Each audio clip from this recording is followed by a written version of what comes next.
Rajasthan current affair अप्रैल 2025। राजस्थान का स्थापना दिवस 30 मार्च के बजाय चैत्र शुक्ल प्रतिपदा को मनाने की घोषणा। हाल ही में राजस्थान सरकार ने राजस्थान की स्थापना दिवस 30 मार्च के बजाय चैत्र शुक्ल प्रतिपदा को मनाने की घोषणा की है। वर्ष 1992 में गठित नव वर्ष समारोह समिति ने राजस्थान सरकार से वर्षों से ये मांग की थी कि राजस्थान स्थापना दिवस 30 मार्च के बजाय चैत्र शुक्ल प्रतिपदा 9 संवत्सर पर मनाया जाए। समिति ने तर्क दिया कि स्थापना दिवस का वास्तविक महत्व इस तथ्य में नहीं था कि राजस्थान की स्थापना इसी दिन हिंदू कैलेंडर के अनुसार समय पर हुई थी। चैत्र शुक्ल प्रतिपदा वर्ष का वह दिन होता है जब पृथ्वी की सूर्य के चारों ओर एक पूर्ण चक्कर पूरा करती है, इससे दिन और रात बराबर होते हैं। यह संतुलन और नई शुरुआत का प्रतीक है। राजस्थान का पहला अंतर्राष्ट्रीय AI रोबोटिक्स संस्थान 1 अप्रैल 2025 को निम्स विश्वविद्यालय जयपुर के प्रदेश के पहले डेडिकेटेड आर्टिफिशियल इंटेलिजेंस रोबोटिक्स एवं साइबरनेटिक्स संस्थान का उद्घाटन किया गया। ये संस्थान राइजिंग राजस्थान पहल के तहत राजस्थान सरकार और निम्स विश्वविद्यालय के बीच हुए समझौते का एक महत्वपूर्ण हिस्सा है। इसका प्रमुख उद्देश्य राजस्थान के डिजिटल नवाचार और कृत्रिम बुद्धिमत्ता AI का वैश्विक केंद्र बनाना है। संस्थान में 15 अत्याधुनिक प्रयोगशालाओं की स्थापना की जाएगी, जिनमें 500 से अधिक उच्च प्रदर्शन कंप्यूटर शामिल होंगे। इसके अलावा इस संस्थान को Indo Pacific European hub for digital partnership in PACE के रूप में मान्यता प्राप्त हुई है, जो भारत और यूरोप के बीच डिजिटल सहयोग को बढ़ावा देगा।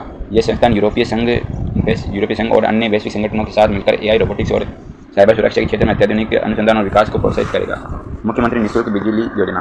हाल ही में राजस्थान सरकार ने घोषणा की कि अब उपभोक्ताओं को 150 यूनिट तक बिजली मुफ्त मिलेगी। इसके लिए PM सूर्यघर मुफ्त बिजली योजना के तहत सोलर प्लांट लगाने के लिए नियमों में बदलाव किए गए। राजस्थान में मुख्यमंत्री निःशुल्क बिजली योजना के तहत अब तक 100 यूनिट तक मुफ्त बिजली प्रदान की जा रही है, जिससे प्रदेश के 1.04 करोड़ लाभार्थी लाभान्वित हो रहे हैं। किंतु अब PM सूर्यघर योजना के तहत अपने घरों की छत पर सोलर प्लांट लगाने पर उपभोक्ता 150 यूनिट निःशुल्क बिजली उपभोग कर सकेंगे। लगाने पर उपभोक्ता 150 यूनिट निःशुल्क बिजली उपभोग कर सकेंगे। इस योजना के तहत 150 यूनिट बिजली उपयोग करने वाले उपभोक्ता अपने घरों में निःशुल्क सौर संयंत्र स्थापित करवा सकते हैं। प्रति माह 150 यूनिट से कम बिजली खपत करने वाले उपभोक्ताओं को नजदीकी सब स्टेशनों या उपयुक्त स्थानों पर स्थापित सामुदायिक सौर यंत्रों के माध्यम से चरणबद्ध तरीके से 150 यूनिट तक बिजली मिलेगी। 150 यूनिट से अधिक खपत करने वाले परिवार को 1.1 किलोवाट के रूफटॉप सोलर प्लांट की स्थापना के माध्यम से 150 यूनिट तक मुफ्त बिजली मिलेगी। प्रत्येक रूफटॉप सोलर प्लांट की लागत 50,000 रुपये मीटरिंग को छोड़कर, जिसमें से 33,000 रुपये केंद्रीय वित्तीय सहायता से और 17,000 रुपये तक राज्य द्वारा प्रदान किए जाते हैं। नवीन और नवीनीकरण ऊर्जा मंत्रालय MNRE द्वारा फरवरी 2024 में शुरू की गई PM सूर्यघर मुफ्त बिजली योजना का उद्देश्य छतों पर सौर पैनल स्थापित कर 1 करोड़ घरों को मुफ्त बिजली उपलब्ध कराना है। रेलवे स्टेशनों पर सौर ऊर्जा स्थापना में राजस्थान अग्रणी। 2 अप्रैल 2025 को लोकसभा में केंद्रीय रेल मंत्री के वक्तव्य के अनुसार राजस्थान सौर ऊर्जा संयंत्रों की स्थापना करने वाला देश में अग्रणी राज्य बन गया है। राजस्थान में 275 रेलवे स्टेशनों पर सौर ऊर्जा संयंत्र स्थापित किए गए हैं, जो देश में सबसे अधिक है। वर्ष 2014 से 2015 से 2019-20 के बीच 73 स्टेशन और 2020-21 से फरवरी 2025 के बीच 200 स्टेशन जोड़े गए। भारतीय रेलवे ने 2025-26 तक 100% विद्युतीकरण प्राप्त करने का लक्ष्य रखा है। इस रेलवे का उद्देश्य 2030 तक शुद्ध शून्य कार्बन उत्सर्जक बनना है। इस लक्ष्य को पूरा करने के लिए रेलवे अपनी ऊर्जा की आवश्यकता को अक्षय ऊर्जा के माध्यम से पूरा करेगा, जिसमें सौर ऊर्जा और पवन ऊर्जा का मिश्रण होगा। रेलवे अपनी अक्षय ऊर्जा की मांग को विभिन्न स्वतंत्र बिजली उत्पादकों के साथ दीर्घकालिक बिजली खरीद समझौतों के माध्यम से पूरा करेगा। रेलवे अपने स्टेशनों की छतों पर सौर ऊर्जा संयंत्र लगाएगा और अपनी खाली भूमि का उपयोग करेगा। भारतीय रेलवे 2030 तक अपनी खाली भूमि पर 20 गीगावाट सौर ऊर्जा संयंत्र स्थापित करने का लक्ष्य रखता है। रेलवे स्टेशनों पर सौर ऊर्जा संयंत्र शीर्ष 5 राज्य। राजस्थान सबसे शीर्ष पर है रेलवे स्टेशन और सौर ऊर्जा संयंत्र में 275, महाराष्ट्र 270। प्रधानमंत्री मोदी ने मीनाकारी कला से सजाए गए बाग के रूप में कम्फ्लिंक उपहार में दिए। प्रधानमंत्री मोदी ने मीनाकारी कला में सजाए गए बाग के रूप में कम्फ्लिंक उपहार में दिए। थाईलैंड की यात्रा के दौरान प्रधानमंत्री मोदी ने थाईलैंड की प्रधानमंत्री शिनावात्रा के पति पिटक सावत को मीनाकारी कला से सजाए गए बाग आकृति वाले कम्फ्लिंक उपहार में दिए। मीनाकारी कला विशेष रूप से राजस्थान और गुजरात राज्यों में प्रचलित है। मीनाकारी धातु की सतह पर खनिज पदार्थों को मिलाकर सजाने की कला है। इसमें पक्षियों, फूलों और पत्तियों के नाटकीय रूपांकनों को चमकीले रंगों के साथ विभिन्न प्रकार की धातुओं पर चित्रित या अलंकृत किया जाता है। इसमें कला का उत्पत्ति फारस ईरान में हुई थी और भारत में ये जो कला है मीनाकारी 16वीं सदी में मुगल शासन के साथ आई थी। इस कला में मीनाकारी कला में धातु, पत्थर और कपड़ों पर रंग और डिजाइन बनाने के लिए कांच के बारीक पाउडर का उपयोग किया जाता है। मीनाकारी कला के प्रमुख कलाकार में कुदरत सिंह है, जो इनको मीनाकारी कला का जादूगर माना जाता है और उन्हें कुदरत सिंह को 1968 में पद्मश्री पुरस्कार से सम्मानित भी किया गया था। 108 कुंडीय रुद्र महामृत्युंजय महायज्ञ। केंद्रीय गृह मंत्री ने राजस्थान के कोटपुतली में 108 कुंडीय रुद्र महामृत्युंजय महायज्ञ की महापूर्णाहुति एवं सनातन सम्मेलन में भाग लिया था। केंद्रीय गृह मंत्री ने राजस्थान कोटपुतली में 108 कुंडीय रुद्र महामृत्युंजय महायज्ञ की महापूर्णाहुति में एवं सनातन सम्मेलन में भाग लिया था। बाबा नस्तीनाथ द्वारा 1 साल तक चलाए गए महायज्ञ का मुख्य उद्देश्य समाज के हर वर्ग को जोड़ना और समाज में धार्मिक जागरूकता फैलाना था। केंद्रीय गृह एवं सहकारिता मंत्री ने बाबा नस्तीनाथ द्वारा अपनाए गए 4 सिद्धांतों सत्य, तपस्या, वैराग्य और सेवा की सराहना की। इन सिद्धांतों का जीवन का आधार बनाने के लिए प्रोत्साहित किया गया। ये किसी व्यक्ति की आत्मा की शुद्धि, अपने जीवन को धर्ममय बनाने और संसार की सेवा करने की दिशा में महत्वपूर्ण सिद्धांत है। इसके अलावा बाबा नरसिंहनाथ द्वारा प्रकृति की सेवा और पशु पक्षियों की देखभाल पर जोर दिया गया। केंद्रीय गृह मंत्री ने सनातन धर्म को सशक्त करने के लिए नाथ संप्रदाय के योगदान का उल्लेख करते हुए बताया कि महाप्रभु आदिनाथ से लेकर 9 गुरुओं और उनके बाद आने वाले ऊर्जा के वाहकों ने सनातन धर्म की शक्ति दी। उन्होंने यह भी कहा था कि नाथ संप्रदाय में ध्वनि को आत्मज्ञान प्राप्त करने का एक महत्वपूर्ण माध्यम माना गया है, जो पृथ्वी, जल, अग्नि, आकाश और वायु के तत्वों को मिलाकर संतुलन और ऊर्जा प्राप्त करने की प्रक्रिया है। शाहबाद जंगल बचाओ आंदोलन। राजस्थान के शाहबाद जंगल में पंप स्टोरेज परियोजना के लिए पेड़ों को काटे जाने की योजना के खिलाफ कार्यकर्ताओं द्वारा विरोध प्रदर्शन किया जा रहा है। राजस्थान शाहबाद जंगल बचाओ आंदोलन राजस्थान के शाहबाद जंगल में पंप स्टोरेज परियोजना के लिए पेड़ को काटे जाने की योजना के खिलाफ कार्यकर्ताओं द्वारा विरोध प्रदर्शन किया जा रहा है। शाहपुर पंप स्टोरेज परियोजना एक of stream closed loop pump storage परियोजना है। इसके तहत 2 जलाशयों का निर्माण किया जाएगा। वहीं प्रस्तावित निचले जलाशय को भरने के लिए पास की कुन्नू नदी से पानी पंप किया जाएगा। पर्यावरण, वन एवं जलवायु परिवर्तन मंत्रालय MOEFCC ने हैदराबाद स्थित कंपनी ग्रीन को एनर्जी प्राइवेट लिमिटेड को 12 जिले की शाहबाद तहसील में शाहपुर पंप स्टोरेज परियोजना स्थापित करने की मंजूरी दी है। यह परियोजना कॉलोनी, बेंत और मुंगापली गांवों में 624.17 हेक्टेयर भूमि को कवर करती है। इसमें से 408 हेक्टेयर क्षेत्र में जंगल है। यह परियोजना जो है शाहपुर पंप स्टोरेज परियोजना क्षेत्र शाहबाद संरक्षण रीजन के अंतर्गत आता है, जो कि वन्यजीव संरक्षण संशोधन अधिनियम WPAA 2022 की अनुसूची फर्स्ट के तहत संरक्षित वन्यजीव प्रजातियों का घर है। इस परियोजना के तहत 4 लाख से ज़्यादा पेड़ काटे जाने की योजना है शाहबाद में, जिससे जंगल नष्ट हो जाएंगे। इतने बड़े पैमाने पर पेड़ काटने से जलवायु प्रतिकूल असर पड़ेगा और इस क्षेत्र द्वारा हर साल सोखी जा रही 22.5 lakh metric tonne carbon dioxide का अवशोषण भी रुक जाएगा। इससे स्थानीय पारिस्थितिकी पर गहरा असर बढ़ेगा। साथ ही इस परियोजना के कारण स्थानीय निवासियों की जीविका भी संकट में पड़ सकती है। पर्यावरणविदों का कहना है कि इससे वन्यजीव, वनस्पति और दुर्लभ औषधीय जड़ी बूटियों को गंभीर नुकसान हो सकता है। भारत का पहला सिकल सेल हब।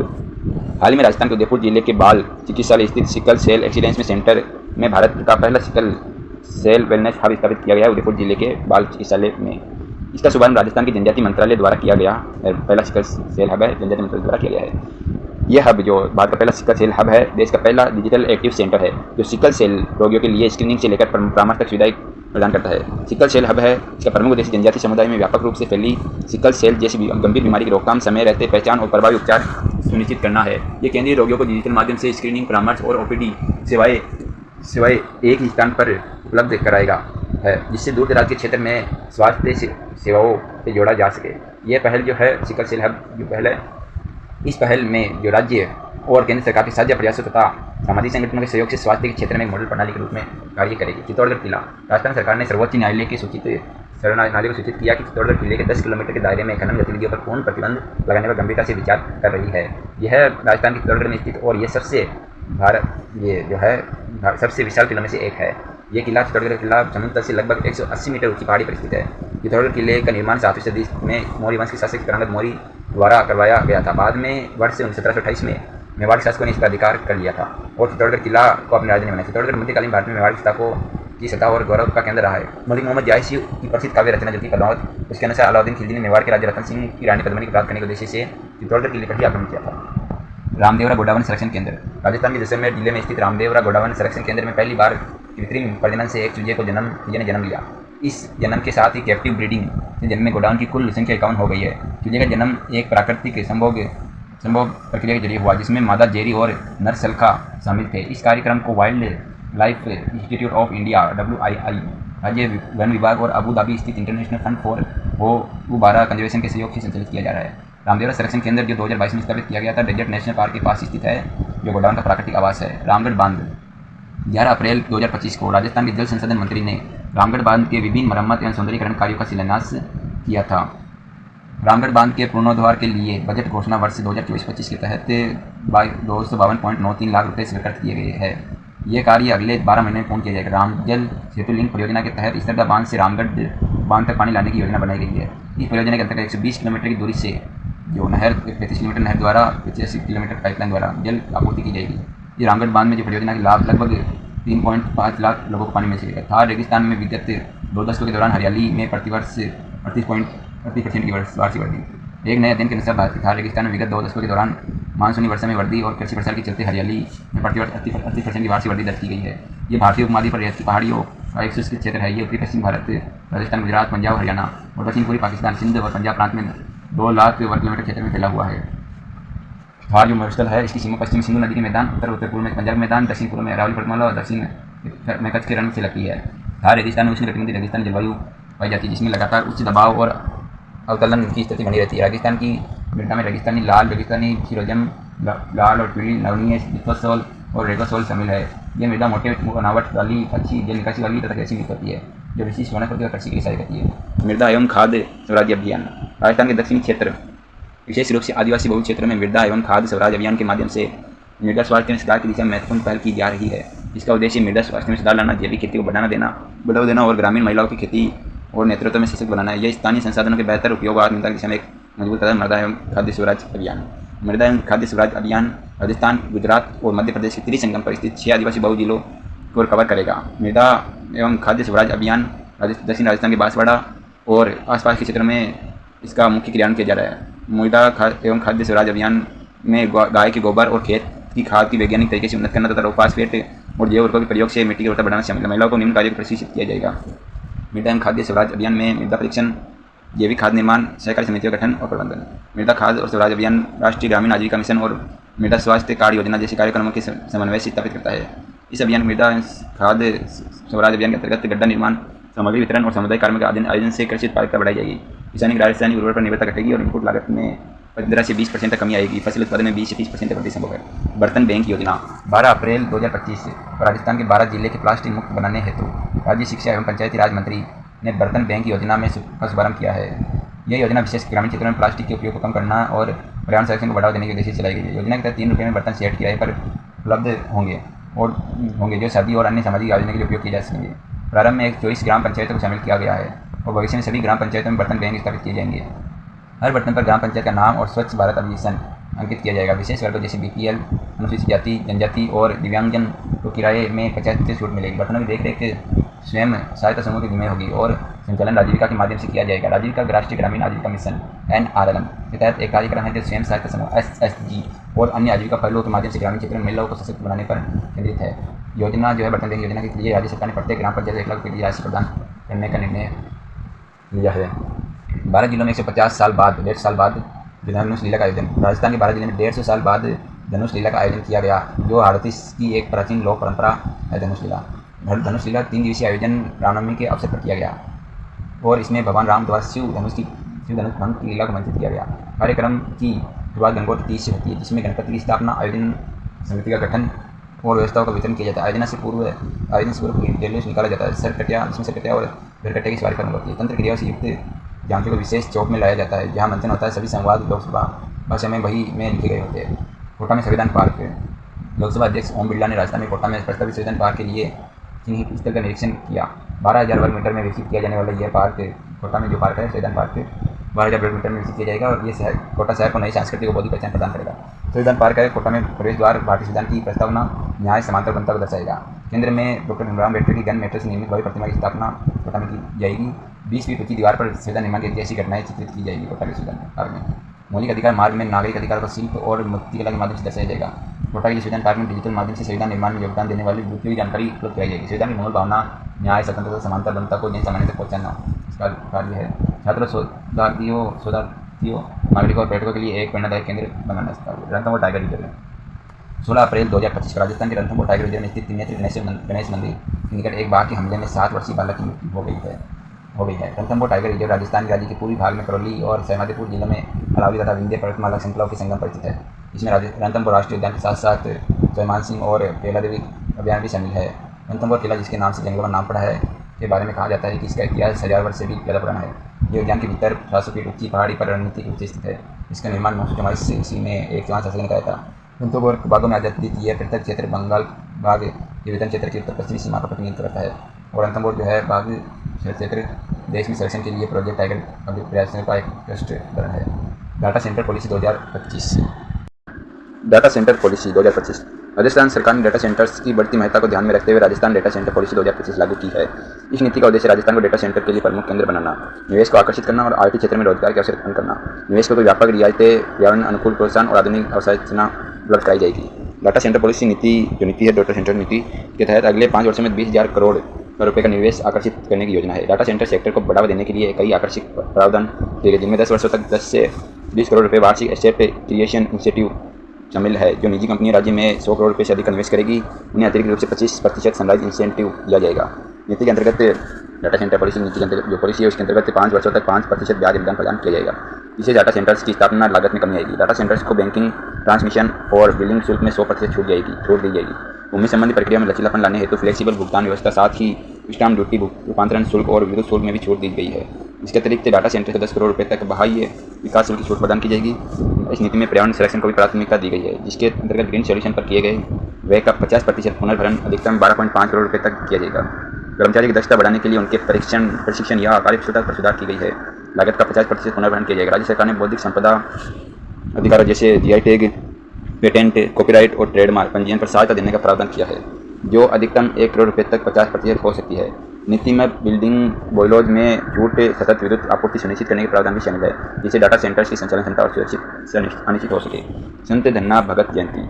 राजस्थान के मुख्यमंत्री ने जयपुर जिले के फागी क्षेत्र की नोखा नाड़ी स्थित संत धन्ना भगत जी की जन्मस्थली आयोजित जयंती महोत्सव में भाग लिया। धन्ना भगत एक रहस्यवादी कवि, जन्म 20 अप्रैल 1915 को, और वैष्णव परंपरा के भगत थे। इनके भजन आदि ग्रंथ में संकलित है। धन्ना भगत कृष्ण भक्त थे। उन्होंने तपस्या के लिए अरावली की पहाड़ी में गुफा को चुना। यह आज भी धुंधलेश्वर महादेव मंदिर स्थित है अरावली की पहाड़ी में। उनका मंदिर जो धन्ना भगत, उनका मंदिर और गुरुद्वारा आज भी श्रद्धालुओं की आस्था का केंद्र है। यह हिंदू और सिख धर्म के लोग सदा से आते हैं। धन्ना भगत ने कोई अलग पंथ नहीं चलाया, परंतु उनकी जाति से जुड़े अनुयायी धन्ना वंशी स्वामी कहलाए, जो राजस्थान, पंजाब, हरियाणा के कई जिलों में फैले हुए हैं। एकमुश्त समाधान योजना। राजस्थान सरकार ने किसानों और लघु उद्यमियों को राहत देने तथा भूमि विकास बैंकों की वित्तीय स्थिति में मजबूत करने के उद्देश्य से एकमुश्त समझौता योजना OTS लागू की है। राजस्थान सरकार ने वित्तीय वर्ष 2025-26 के बजट में इसकी घोषणा की थी। एकमुश्त समाधान योजना में प्रथम चरण 1 मई से 30 सितंबर 2025 तक प्रभावी रहेगा। यह एकमुश्त समाधान योजना राजस्थान अल्पसंख्यक वित्त एवं विकास सहकारी निगम लिमिटेड RMFDCC द्वारा वितरित ऋणों पर लागू होगी, जो 31 मार्च 2024 तक अतिदेय हो चुके हैं। पात्र ऋणियों को 30 सितंबर 2025 तक समस्त बकाया मूलधन का एकमुश्त भुगतान करना होगा। एकमुश्त भुगतान करने पर साधारण ब्याज, दंडनीय ब्याज पर 7% छूट प्रदान की जाएगी। एकमुश्त समझौता योजना का लाभ भूमि विकास बैंकों से जुड़े 36,351 ऋणी सदस्यों को मिलेगा। योजना एकमुश्त समाधान योजना का उद्देश्य 707 करोड़ रुपये की अवधि पार ऋणों की वसूली करना है। ऋणी सदस्य योजना के तहत 5% अनुदान के साथ पुनः ऋण लेने के पात्र होंगे। इस योजना के तहत लिए राज्य सरकार द्वारा 200 करोड़ रुपये का व्यय प्रस्तावित किया गया है। Mobile veterinary units. राजस्थान में मोबाइल वेटरनरी यूनिट्स MVU और इससे जुड़ी 962 MVU चैटबॉट सेवा के प्रचार प्रसार के लिए राज्य सरकार ने एक विशेष अभियान की शुरुआत की है। मोबाइल वेटरनरी यूनिट्स MVU योजना के अंतर्गत प्रदेश के पिछले एक वर्ष में 41 लाख से अधिक पशुओं की चिकित्सा सुविधा प्रदान की जाएगी। चैटबॉट नंबर 9063475027 किया गया है, जो व्हाट्सएप आधारित सेवा है। मोबाइल वेटरनरी यूनिट्स में टेली कंसल्टेंसी की सुविधा उपलब्ध कराता है। योजना का संचालन कॉल सेंटर 1962 के माध्यम से किया जा रहा है, जिससे लगभग 6 महीने पहले शुरू किया गया था। कॉल सेंटर संचालन करता कंपनी BFIL, जो इंडसइंड बैंक की सहायक है। योजना की कॉर्पोरेट सामाजिक उत्तरदायित्व CSR के अंतर्गत वित्तपोषण कर रही है। योजना का प्रचार प्रसार अभियान शुरू किया गया, जिसमें 10 लाख पशुपालकों को SMS द्वारा जानकारी दी जाएगी। 180 स्थानों पर डिजिटल बॉल ब्रीडिंग होगी। ई रिक्शा व टेम्पो के माध्यम से ऑडियो प्रचार। 7 लाख पर्चे वितरित होंगे। 100 पशु चिकित्सालय में साइनेज लगाया जाएगा। की चेन, कैलेंडर और अन्य प्रचार सामग्री वितरित की जाएगी। अमेरिकी उपराष्ट्रपति JD वैंस ने जयपुर में भारत अमेरिका संबंधों पर चर्चा की। अपने परिवार सहित भारत की 4 दिवसीय यात्रा के दौरान अमेरिकी उपराष्ट्रपति JD वैंस ने प्रधानमंत्री नरेंद्र मोदी से मुलाकात की और जयपुर में भारत अमेरिका संबंधों पर चर्चा की। वैंस परिवार का स्वागत पारंपरिक राजस्थानी शैली में आमेर किले में किया गया। इसमें कच्ची घोड़ी, घुमर और कालबेल नृत्य शामिल है। जयपुर में राजस्थान इंटरनेशनल सेंटर RIC में उन्होंने JD वैंस ने अपने भारत अमेरिका संबंधों पर विचार करते हुए भारत के सांस्कृतिक अनुभव की सराहना की। आमेर फोर्ट, जो यूनेस्को विश्व धरोहर स्थल है, राजस्थान की राजधानी जयपुर में लगभग 11 किलोमीटर दूर अरावली पर्वतमाला में स्थित है। आमेर फोर्ट जो है भारत के सबसे प्रसिद्ध राजपूत किलों में से एक है और अपने भव्य वास्तुकला, ऐतिहासिक महत्व और सांस्कृतिक वैभव के कारण अंतर्राष्ट्रीय पर्यटकों के आकर्षण में प्रमुख है। किला हिंदू स्थापत्य और राजपूत वास्तुकला का बेहतरीन उदाहरण है। इसकी संरचना राजस्थानी और मुगल शैली का सम्मिश्रण देखा जा सकता है। आमेर किला कभी कछवा राजपूतों की राजधानी हुआ करता था। इसका निर्माण राजा मान सिंह प्रथम ने 16वीं सदी के अंत में प्रारंभ किया था। बाद में जय सिंह प्रथम और स्वाई जय सिंह द्वितीय ने आमेर किले में कई महत्वपूर्ण परिवर्तन और विस्तार किए। आमेर के किले का निर्माण 4 चरणों में किया गया और यह मुख्यतः हल्के पीले, गुलाबी, बलुआ पत्थर और सफेद संगमरमर से निर्मित है। आमेर का किला 4 मुख्य खंडों में विभाजित है और प्रत्येक खंड का अपना अपना प्रांगण है। राष्ट्रीय खाद्य सुरक्षा अधिनियम। राष्ट्रीय खाद्य सुरक्षा अधिनियम NFSA के अंतर्गत अपात्र लाभार्थी सूची स्वेच्छा से बाहर करने के लिए राजस्थान के खाद्य एवं नागरिक आपूर्ति विभाग द्वारा गिव अप अभियान चलाया गया है। इसके तहत राज्य स्तर पर 17,63,000 से अधिक अपात्र व्यक्तियों ने स्वयं को योजना से गिव अप किया है। राजस्थान द्वारा गिव अप योजना अभियान की शुरुआत नवंबर 2024 में की गई थी। इसका उद्देश्य सक्षम एवं अपात्र लोगों को खाद्य सुरक्षा योजना का लाभ स्वेच्छा से छोड़ने के लिए प्रेरित करना था। यह अभियान उन लोगों को लक्षित करता है जो गरीबी रेखा से ऊपर उठ चुके हैं और अब इस योजना के पात्र नहीं रखते। दशमे के पोखरण में 1.3 गीगावाट पीक पावर क्षमता वाले सोलर प्रोजेक्ट का उद्घाटन। केंद्रीय नवीन एवं नवीकरणीय ऊर्जा मंत्री द्वारा जैसलमेर के पोखरण में 1.3 गीगावाट पीक पावर क्षमता वाले सोलर प्रोजेक्ट का उद्घाटन किया गया। यह परियोजना पूरी तरह से मेड इन इंडिया मॉड्यूल्स द्वारा बनाई गई है, जिसमें 90% सोलर मॉड्यूल्स जयपुर स्थित यूनिक कंपनी द्वारा निर्मित है। उद्देश्य इस योजना का प्रमुख उद्देश्य सौर ऊर्जा के माध्यम से विद्युत उत्पादन बढ़ाना और पर्यावरण कार्बन उत्सर्जन से बचाना है। विद्युत उत्पादन इस परियोजना जो है कौन सी परियोजना, जैसलमेर के पोखरण में 1.3 मेगावाट पीक पावर क्षमता वाले सोलर प्रोजेक्ट के उद्घाटन के लिए जो परियोजना है, इस परियोजना में विद्युत उत्पादन परियोजना सालाना लगभग 2490 मिलियन यूनिट्स उत्पादन होगा, जो लगभग 5 लाख परिवार विद्युत जरूरत पूरा करेगा। कार्बन उत्सर्जन में कमी होगी। योजना में 2.3 मिलियन टन कार्बन डाइऑक्साइड उत्सर्जन में कमी आएगी, जिससे पर्यावरण संरक्षण में योगदान मिलेगा। भौगोलिक स्थिति ये राजस्थान के जैसलमेर जिले में है, 3500 एकड़ क्षेत्र में फैली है और सौर ऊर्जा की उपस्थित परिस्थितियाँ प्रदान करती है। सफलता की संभावना बढ़ जाती है। इस परियोजना के माध्यम से भविष्य में ऊर्जा की मांग को पूरा करने में मदद मिलेगी और साथ ही ऊर्जा क्षेत्र में तेजी से विकास की संभावना है। अंडर 20 राष्ट्रीय कुश्ती प्रतियोगिता 20 से 22 अप्रैल 2025 से राजस्थान राज्य कुश्ती संघ के तत्वावधान में अंडर 20 राष्ट्रीय कुश्ती प्रतियोगिता राजस्थान कोटा जिले में आयोजित की गई। इसका आयोजन भारतीय कुश्ती महासंघ WFI wrestling federation of India ने द्वारा किया जाता है।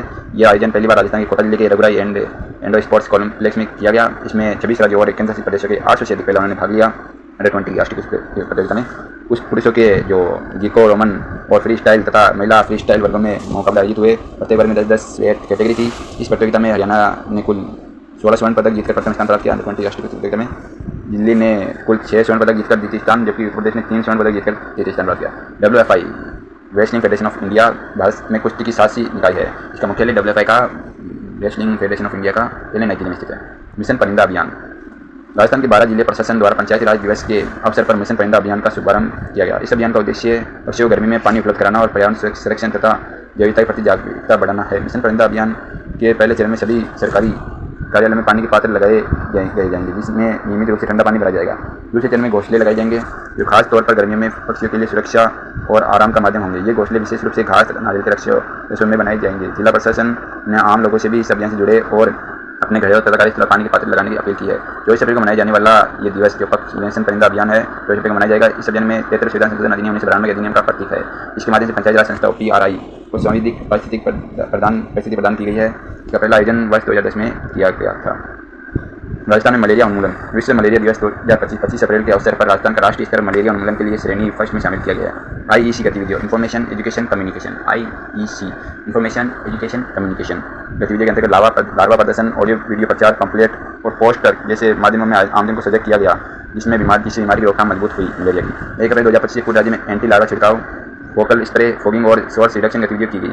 यह प्रोग्राम जो है राजस्थान में मलेरिया उन्मूलन शहरी और ग्रामीण दोनों क्षेत्रों में होगा। मलेरिया प्लाज्मोडियम परजीवी कारण होने वाला एक जानलेवा रोग है, जो संक्रमित मादा एनोफिलीज मच्छरों के काटने से फैलता है। अक्षय ऊर्जा उत्पादन में राजस्थान देश में शीर्ष पर। नवीन एवं नवीकरणीय ऊर्जा मंत्रालय के अप्रैल 2025 की रिपोर्ट के अनुसार अक्षय ऊर्जा उत्पादन में राजस्थान प्रथम तथा गुजरात दूसरे स्थान पर रहा है। राजस्थान की अक्षय ऊर्जा में क्षमता गीगावाट में 34,136 मेगावाट 34.13 गीगावाट है। राजस्थान की कुल अक्षय ऊर्जा उत्पादन क्षमता 220.96 गीगावाट है। कुल उत्पादन में 15% ज़्यादा हिस्सा केवल राजस्थान का है अक्षय ऊर्जा में। लक्ष्य 2030 तक भारत 500 गीगावाट बनाना और राजस्थान को 125 गीगावाट बनाना।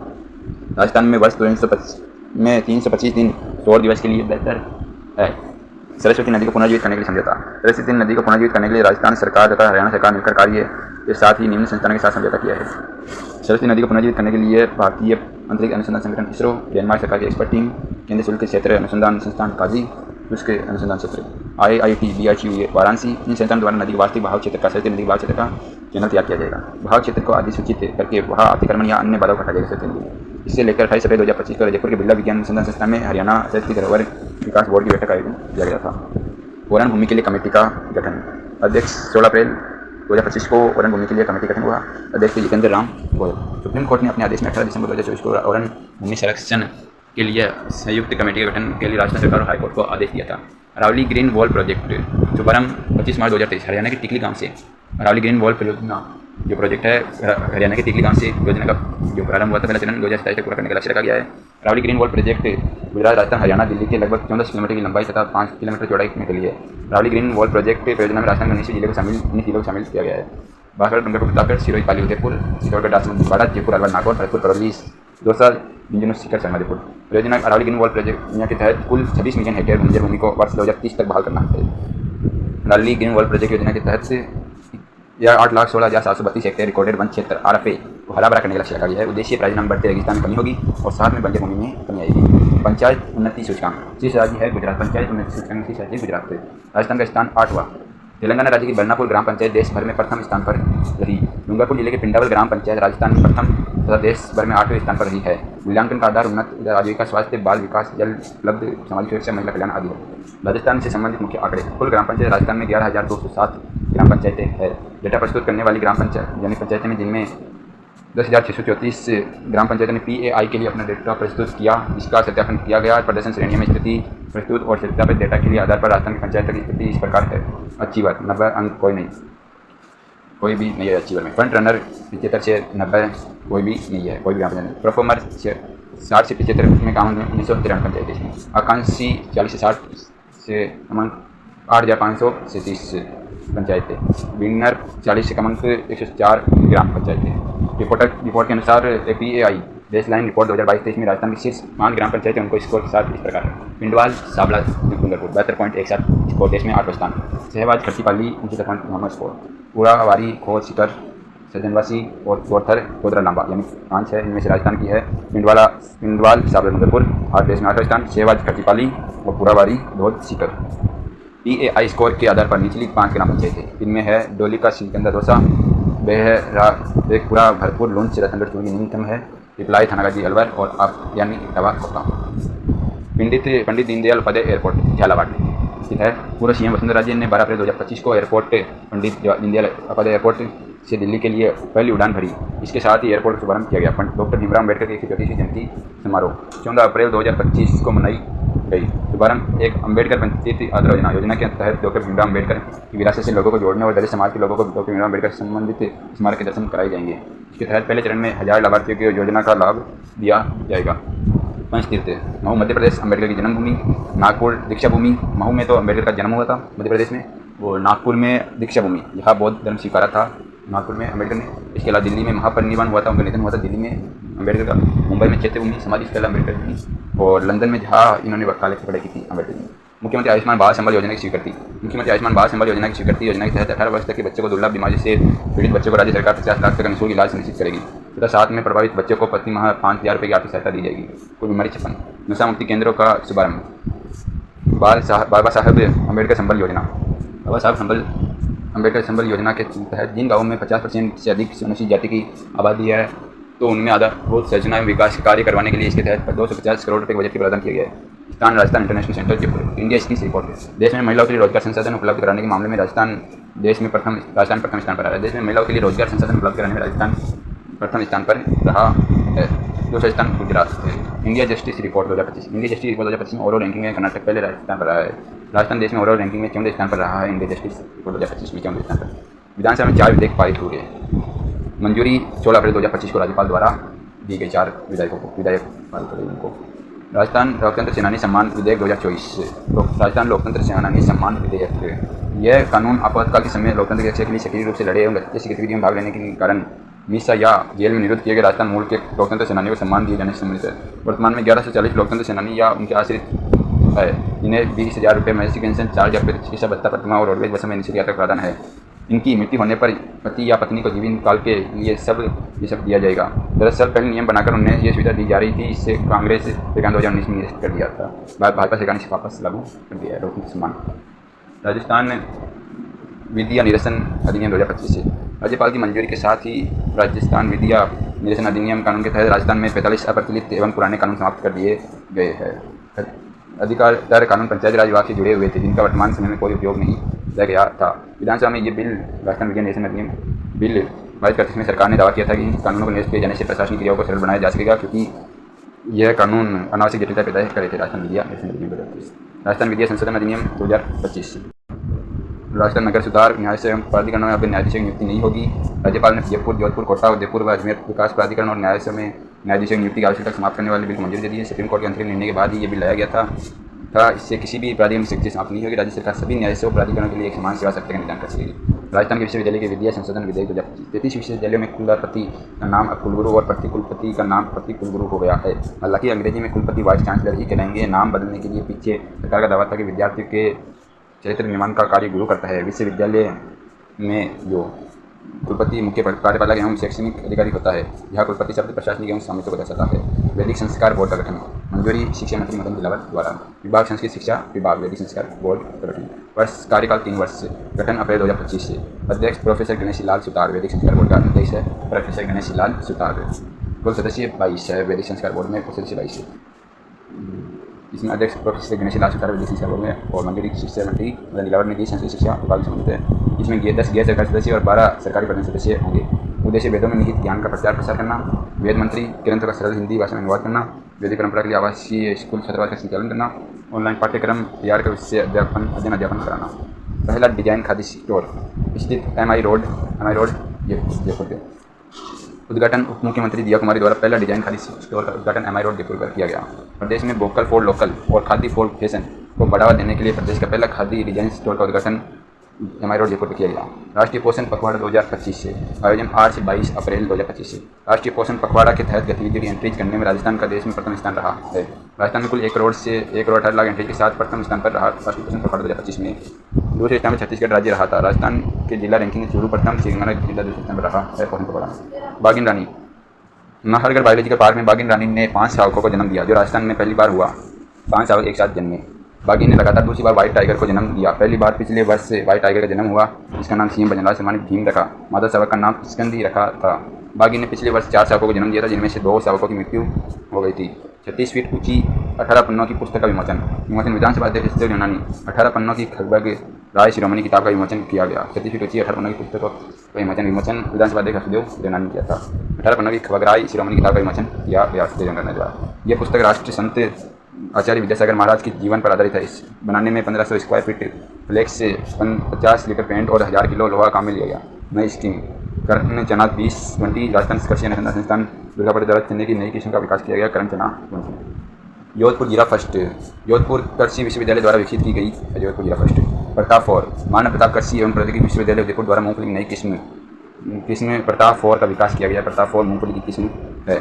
इसे केंद्रीय कृषि एवं कल्याण मंत्रालय ने नोटिफाइड कर दिया गया। प्रताप 4 मूंगफली।